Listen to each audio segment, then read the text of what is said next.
You take things too personal.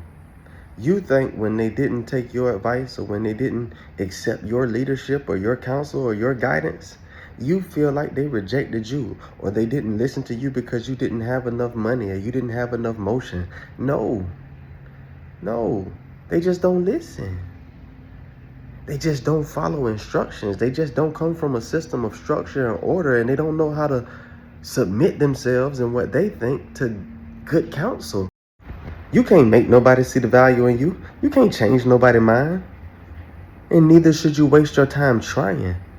You can't involve yourself in the narratives that are being perpetuated about you, your character, your knowledge base, and what you stand for, what you do, what you don't do, and why you do it, your motivators and your...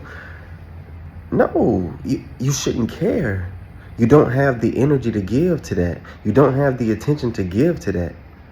See, we were miseducated and we think we can give our attention to whatever and keep our mind focused on what it is that we desire for ourselves and what it is that we know. But what you give your attention to is where your energy flows. What you give your attention to is what you call to yourself. What you give your attention to is what defines you. What you give your attention to exposes what it is that your focus is.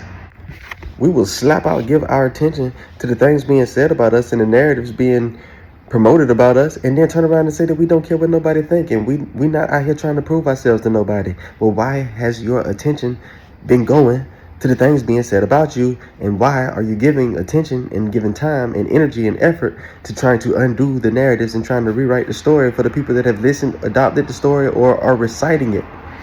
And I'm going to just tell you flat out the reason that you don't have time to involve yourselves in the narratives that these other people are writing. For one, you don't have to read the story. It's only your misplaced attention that puts these stories that other people are promoting in front of you. It's only you caring so much about what people are saying and you wanting to control how they see you and what they see you as that sends you over to read the book that they're writing that you never had to subscribe to or buy.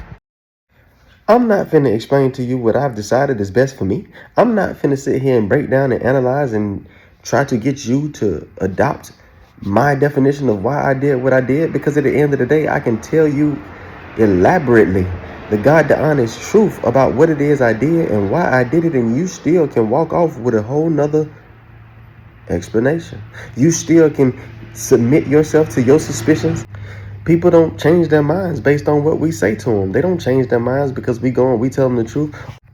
Oh, I apologize. I had you all wrong. Absolutely not. These people, they think they're right because they use themselves as a reference for the way that they see you. They don't believe that you're telling the truth, because if they would have said something like you saying, or they would have did something like you did, they know what their motivation would have been. They know what their why would have been. And if yours doesn't match theirs and they don't have the ability to think outside of their own perspective and their own superstitions and their own rituals, then they're going to see you the same way they see themselves. They're going to project onto you what they know from their experience with them.